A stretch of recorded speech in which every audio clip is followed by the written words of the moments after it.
আজকে সকালবেলা ঘুম থেকে উঠেই এরকম বৃষ্টি দেখছি। বৃষ্টি যদিও বা আমি খুব একটা ভালোবাসি না, তবে এত গরমের পর এরকম বৃষ্টি সত্যি ভীষণ ভালো লাগছে। অনেক দিন পর এরকম বৃষ্টি হলো। কয়েকদিন যাবতই বৃষ্টি হচ্ছে, তবে আজকে সকালবেলা ঘুম থেকে উঠেই দেখছি এরকম বৃষ্টি। আর ওই যে একটা গরম ভাব ছিল, সেই ভাবটা না একদমই কর্পূরের মতো উধাও হয়ে গেছে। মনে হচ্ছে হঠাৎ করেই যেন ঠান্ডাকাল পড়ে গেছে। গুড মর্নিং এভরিওয়ান, প্রিয়াঙ্কার ব্লগসে একটি নতুন ব্লগে আপনাদের সবাইকে স্বাগত জানাচ্ছি। আমি প্রিয়াঙ্কা। আশা করছি আপনারা সবাই ভালো আছেন, আমরাও ভালো আছি।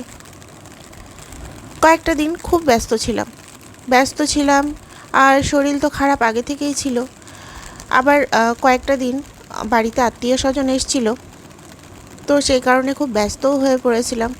আবার এদিকে যেদিন সকল আত্মীয় স্বজনরা এসছে তার পরের দিনই পিতৃবাবুর সকালবেলা থেকে ধুম জ্বর। তো পিতৃবাবুকে নিয়ে আমি না এক প্রকারের ভয়ই পেয়ে গেছিলাম। ওর এই 1 বছর 2 মাস হলো, এর মধ্যে এই ফার্স্ট টাইম এরকম জ্বর আসলো। এর আগে জ্বর আসেইনি, একবারও আসেনি। এই ফার্স্ট টাইমই পিতৃবাবুর জ্বর এসছে, তাও প্রথম ধাক্কাতেই দেখছি 102 জ্বর। ভয় পেয়ে গেছিলাম, ভীষণ ভয় পেয়ে গেছিলাম। এরকম অভিজ্ঞতা আগে হয়নি তো। পিতৃবাবু ভীষণ স্ট্রং, হঠাৎ করে যে কী যে হলো, ঠান্ডা গরম লেগে গেছে। আসলে না সামলাতে পারিনি, সব দিকটা একসাথে মেনটেন করতে পারিনি। একে তো নিজের শরীর ভালো না, মায়ের শরীর ভালো না, তারপর হঠাৎ করেই একটা কাজের প্রেশার এসে পড়েছে। তার মধ্যে বাড়িতে যাদের ছোট বাচ্চা থাকে তাদের দিকে যদি এক্সট্রা খেয়াল না দেওয়া হয় তাহলে যা হয় আর কি।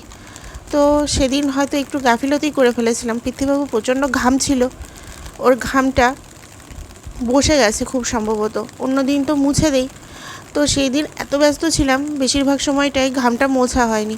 তো এই যে ঠান্ডা গরমটা লেগে গেছে, আর তার ফলেই খুব জ্বর এসেছিল।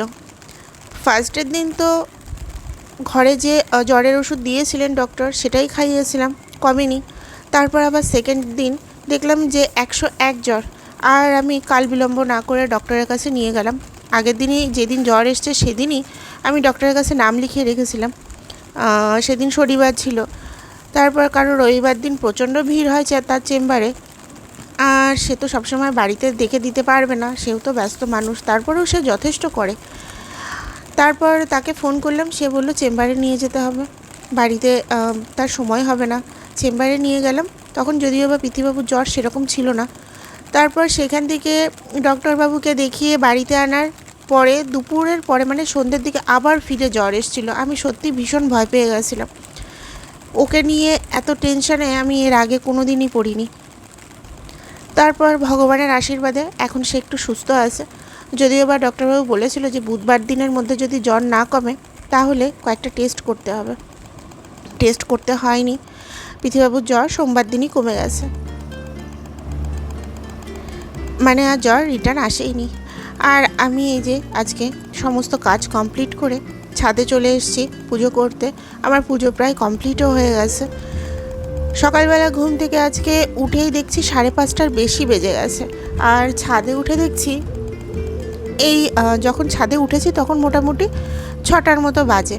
তো আজকে দেরি হয়নি আমার, আবার তাড়াতাড়ি মোটামুটি 8টা এখন বাজে, আর 8টার মধ্যে আমার আজকে পুজো কমপ্লিট হয়ে গেছে। অন্যান্য দিন যদিও বা সেটা 7টা, 7:15টার মধ্যে হয়ে যায়, আজকে একটু টাইম বেশি লেগে গেছে, তার কারণ ঘুম থেকে উঠতেই দেরি হয়ে গেছে। তার মধ্যে আমি একটা দোদুল্যমান অবস্থায় ছিলাম, যে একে তো আমার নিজেরও ঠান্ডা লেগেছে, জ্বর আছে, তার মধ্যে যে এখন এই সকালবেলাটা যেহেতু বৃষ্টি হচ্ছে, স্নান করব কি করব না, নাকি পরে দুপুরবেলা করব, সেটাই চিন্তা করছিলাম। তারপরে চিন্তা করলাম যে না, ঘুম থেকে যখন উঠেই পড়েছি তো কাজগুলো কমপ্লিট করেই ফেলি, যেহেতু পিতৃবাবুর শরীর ভালো না, তো ওকে একটু এক্সট্রা টাইম দিতেই হবে। সকাল সকাল কাজ কমপ্লিট করে নিলে ওকে এক্সট্রা একটু সময় দিতে পারবো। তো যাই হোক, ভালোই হয়েছে। আর এই যে এটা আমার সকালবেলার ব্রেকফাস্ট, রুটি আর চা। আজকে মাকে আর অন্য কোনো কিছু করতে বারণ করেছি, কারণ মায়েরও শরীরটা ভালো না, সে কারণে আজকে রুটি দিয়ে চাটা খেয়ে নিলাম। অনেক দিন পরে খেলাম, আগে খুব খেতাম কিন্তু মাঝে কিছুদিন বাদ পড়ে গেছিলো। আর এই যে এটা আমাদের দুপুরবেলা লাঞ্চ, আর আজকে লাঞ্চ একদম সিম্পল ছিল। কালকে ডাল, আর এর আগে একদিন চিকেন রান্না করেছিল সেটার একটু ছিল, আর আমাদের আজকে পুঁই শাক রান্না করেছে চিংড়ি মাছ দিয়ে। একদম শর্টকাট রান্নাবান্না, তার কারণ মায়ের শরীর একদমই ভালো না। আমি মাকে এমনিতেও রান্নাবান্না নিয়ে এখন কোনো রকমই প্রেশার ক্রিয়েট করি না, কোনো দিনই করিনি। মা যা রান্না করে দেয় সেটাই অনেক। যেহেতু তার শরীর ভালো না, শরীর ভালো থাকলে হয়তো আরও অনেক কিছু করতো। আর এই যে পিতৃবাবু জ্বর থেকে উঠেছে তো, দুর্বলতা এখনও কাটেনি, একদম ছেলেটা নিতিয়ে পড়েছিল। কালকে তো খুবই খারাপ অবস্থা ছিল একদম, আর ঘুমোচ্ছে, প্রচণ্ড ঘুমোচ্ছে। আজকেই তো সকালবেলা 11টার সময় তাও আমি টেনে তুলেছি। যে ছেলে সকালবেলা আমি যখন 5টার সময় ঘুম থেকে উঠে আসি, একটু পরপর ঘুম থেকে ওঠে, একটু পরপর উঠে পড়ে, তারপর মা আবার ওকে দুলিয়ে দুলিয়ে ঘুম পাড়ায়, সেই ছেলে আজকে একদম 11টা অবধি, সেই রাত্রি 11:30টার সময় ঘুমিয়েছে, আর সকাল 11টার সময় তাও আমি টেনে তুলেছি তাকে।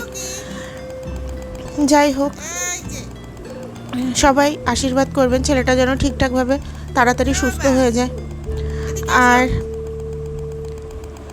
ওকে নিয়ে একটা বড় টেনশনের মধ্যে দিয়ে গেছি,